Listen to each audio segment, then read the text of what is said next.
appointment ni Torre, may mga ganun. Wala man, hindi masyado sa ano kay Torre talaga. Hindi sa concern, wala sang concern kay Torre. Kahit na Torre talaga irrelevant naman talaga yung tao na yan. Aso lang talaga. Iro ba? Iro. O muna, pag utusan mo, gagawin niya in exchange for, of course, you know, everything is negotiated in this administration. Sir, may knowledge na po ba si PRD patungkol kay Tory as the new PNP chief? Ano po yung reaction niya dito? Wala man, di ba? Wala man. Sinabihan namin, pero kala ko nga maano sa, pero wala man talaga yung gago na yan. Wala rin talaga yan. You know, like, kasi, I would admire this person kung talagang he did everything with due process. Diba? But, you know, like, technically, if we talk about the case or you know, like, we review what happened, what transpired during yung ginawa sa kanya with KOJC and lahat, it's nothing. Wala. He's only handpicked there by the administration because he's an attack dog. That's it. Nothing more than that. 3 ranks yung inakyatan niya. Tinalunan niya 3 ranks. And na ngayon sinasabi ni Marvel na it was based on merit. Come on, di ba? Okay, if it was based on merit, ganito sana yun. Sana legal lahat na nangyari. But since yung tao na yan nag-operate, I don't know, it's not a criminal yet kasi hindi pa man sa korte, but he behaved like a criminal. So, bigay na yan sa kanya, PNP niya, tangin na siya. Okay lang, Mayor. No one is impressed. Yes, thank you, Mayor. Mayor, okay lang ba may additional mga question Sorry mga akin, namalikas ko. Gumama. Mayor, sabi ni Pangulong Marcos, gusto raw niya ng pagkakasundo sa inyong pamilya kahit wala namang pahayag mula sa inyong panig. Pero iginiit niyang dapat walang kondisyon ang reconciliation. Kahit nanawagan ang taong bayan na dapat iuwi niya si PRD, ano po ang reaksyon niyo rito, Mayor? So, sa pagkakaintindi ko, gusto niya na may reconciliation pero walang condition, meaning walang terms, di ba? Kainin niya yung reconciliation niya. Wala yan. He's been lying since he became president. Kita mo, tingnan niyo ha, gusto niya reconciliation. Hanggang 20 niya nga bugas, ang tudgaron, puta. Mayor, Wala din, no. He's a liar. He's a liar. Yes. He lies so much. Maraming beses na. Puro kasinungalingan yung tao na yan. And ang style kasi ng administrasyon na yan, press release, gusto reconciliation. Ganito yon. Listen to me. Itong nangyari, di ba, pagkatapos ng eleksyon, so naratol sila, sa Binisaya pa.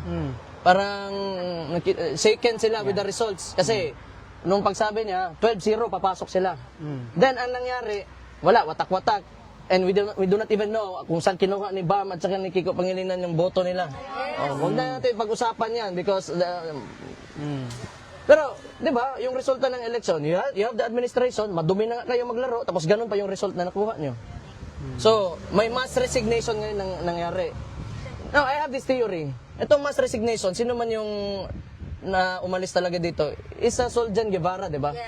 I think that was only a smokescreen to tanggalin si Soljan Guevara kasi they do not want to admit na hindi nila masagot yung mga tanong sa kanila. And I do not know kung ano ang gagawin nitong bagong Solicitor General for the administration.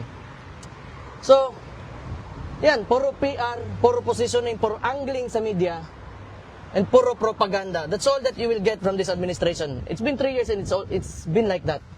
So do not expect that things will get better dahil sa sinabi niya may reconciliation and he's trying to man up and no. Like what PRD said, and it clearly shows, ngayon midterm na ito, that he is weak. And nakita natin yan ngayon sa midterm elections na talagang mahina siya. Mayabang pa, magsabi ng 12-0, 12-0. Talo ang mga kandidato niya. Mayor, hindi pinansin ni Pangulong Marcos ang malaking bagsak ng kanyang trust rating. Ang sabi niya, marami naman daw ibang survey bukod sa Pulse Asia. Ano po ang masasabi niyo rito? Yung Pulse Asia is 25%?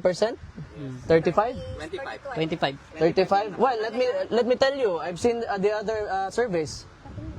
He gets 15, 20 at most, 25 at most. So yung sinasabi ng ibang survey, bakit di niya na binanggit kasi mas bababa pa siya doon. Mayor, yung pagpasok nyo kay Tatay Digong, ano yung balita sa Pilipinas na binalitaan nyo sa kanya? Anong reaksyon niya? Meron ba kayong balita na? Masaya, masaya. Nabanggit niyo ba ho yung pag-postpone nung simula ng impeachment kay VP Sara? Anong reaction? Hindi, wala na. Mostly, pinag-usapan namin Davao man, tapos pamilya, ganun. So nag-mensahe po ba siya na gusto niya na sana makabalik ng Davao? Ano po yung pinaka-na-touch ka during the conversation kanina? Wala man. I mean, di ba, kasi nung una ko lang nakita because, physically, medyo nag-iba yung pumayat siya eh. Kasi walang tuyo. Walang tuyo. May bulad niya. Bulo mo, ano ba? We're Filipinos eh. We want Filipino food. So, pumayat. So, yun, medyo naapektuhan ako. But other than that, kasi may naniniwala ako na wala talagang kaso yung tatay ko. Yes, kasama po. So, I know, na sooner or later is going out. He has to go out. Wala man silang, tama may sinabi niya. Wala silang reason to keep him there. Kasi yung apprehension pa lang sa kanya, illegal yun. Everybody saw it. Not only the Philippines, but the entire world saw it. There's evidence. Meron na siyang message sa government na napag-usapan? Wala naman. Wala siyang mensahe. Wala man. Alright, yun po mga kababayan, si Mayor Sebastian Duterte, no, na nandun po ngayon sa Dahig. Yun po yung kanyang interview matapos po nilang bumisita kay Pangulong Duterte ngayon doon sa Dahig, no. At kasama niya po ang kanyang mother na si Ma'am Elizabeth Duterte. At dito nga po natanong mga kababayan, no, kung aware na ba daw, kung alam na po ni PRRD na promote na po si General Torre, no, naging PNP chief na mga kababayan. At sabi ni Mayor Baste ay wala namang pakialam si PRRD, no, doon kay Torre. At sabi pa niya ay irrelevant naman talaga si Torre in the first place mga kababayan. At ginawang attack dog lang naman daw siya ng administrasyon, no? Pinili lang ng administrasyon para gawing attack dog. At yun nga po yung ginawa, no, nung unang-una sa QJC daw. At dito naman sa pagdakip kay Pangulong Duterte na hindi nga po dumaan sa tamang proseso. At tila sinupla naman mga kababayan, no, itong pahayag naman ni General Marbel na appoint itong si General Torre mga kababayan, no, bilang Chief PNP based daw po on merits. Pero sabi ni Mayor Baste na hindi po siya naniwala na kung based sana itong promotion niya bilang bagong PNP chief ay sana ginawa niya or finalo niya itong legal na proseso mga kababayan. Hindi na sana ginawa niya yung hindi tama mga kababayan para talagang maniwala siya na based on merits mga kababayan itong kanyang pagka-loklok bilang PNP chief. At isipin nyo na daw mga kababayan, no, 3 ranggo ang kanyang tinalunan mga kababayan, kaya siya ang pinili bilang PNP chief mga kababayan kapalit ni General Romel Marbil. Kaya dagdag ni Mayor Baste mga kababayan, no, na suluhin ni General Torre itong pagiging PNP chief niya, kasi alam naman nilang in the first place ay ginawa lang naman po siya or pinili lang siyang attack dog laban sa kanila. Yun po yung pahayag ni Mayor Baste Duterte mga kababayan. So wala silang pakialam dun sa kanyang promosyon. At naitanong rin mga kababayan dito kay Mayor Baste, no, itong panawagan nga ng reconciliation ni Pangulong Marcos dito sa kanyang pamilya. At nung nag-react naman itong mga supporters mga kababayan ng mga Duterte, lalong-lalo na itong si Senator Bongo, si dating Presidential Advisor Sal Panelo mga kababayan, at maging si Atty. Harry Roque ay nag-react din mga kababayan dito sa panawagan niya na reconciliation. At sabi nila ay kung gusto niyang makipagbate sa mga Duterte ay unang gawin po ni Pangulong Marcos ay pauwiin dito sa Pilipinas itong si PRRD mga kababayan. At yun ay para maniwala sila na gustong makipagbate na po itong si Pangulong Marcos sa kanila mga kababayan. At maging sa mga supporters din ni PRRD, yun po yung panawagan, no, na kung gusto mo talagang makipag-ayos ay dapat unahin mo muna itong pagpauwi or pauwiin, pabalikin mo dito sa Pilipinas si Pangulong Duterte. Pero sabi ni Pangulong Marcos sa mga kabayan ay hindi po yun daw ang ibig sabihin ng reconciliation. Wala daw dapat condition or terms mga kababayan, no, ang isiset kung reconciliation lang ang pag-usapan. At dagdag naman ito ni Mayor Baste mga kababayan, no, na talagang pinatunayan lang po ni President BBM na siya po ay talaga isang weak leader. At kitang-kita naman daw dito sa naging resulta, no, ng eleksyon noong May 12, 2025 na kung saan ipinagmalaki pinagmamalaki niya doon sa kanyang mga campaign rally mga kababayan na 12-0 daw po, no? Dapat sabi niya 12-0, lahat sila panalo daw at 0 doon sa mga kalaban nila mga kababayan doon sa Team Suka mga kababayan. At ito nga po yung resulta, no? Ang nangyari kabaliktaran mga kababayan ay yung kanyang mismong kapartido ay wala pong nanalo.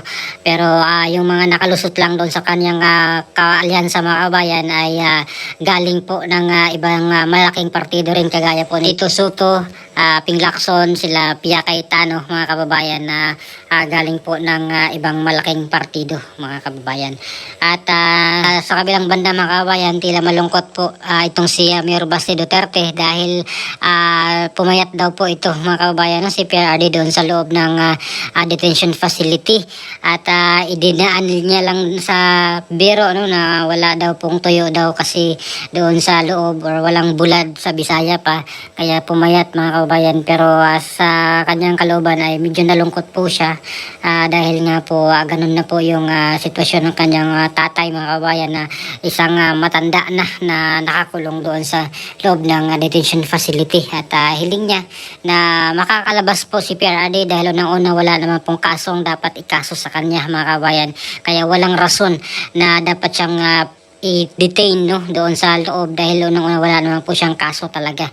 Ayan, at niwala po sila mga kababayan at ang mga supporters na nakaka-uwi din itong si PRRD sa Pilipinas at makapag-serbisyo pa mga kabayan doon sa Davao na kung saan siya po yung overwhelming na nanalo noong nakaraang eleksyon. So ano pong opinion nyo mga kababayan, no, dito po sa pagbisita ni Mayor Basti Duterte, no, dito sa The Hague, Netherlands para sa kanyang ama. Ayan, at tuloy-tuloy pa rin po ang suporta ng mga Pinoy doon mga kababayan. Halos or araw-araw talaga may tao doon sa labas at masayang-masaya po si PRRD dahil buo pa rin ang suporta ng mga Pilipino mga kababayan sa kanya at wala pong or hindi po nawala ng supporters doon sa labas ng detention facility mga kababayan at doon po sila humuhugot ng lakas din mga kababayan, no, para pagpatuloy ang laban mga kababayan. So ano pong opinion nyo, please comment down below. Maraming salamat. God bless po sa ating lahat.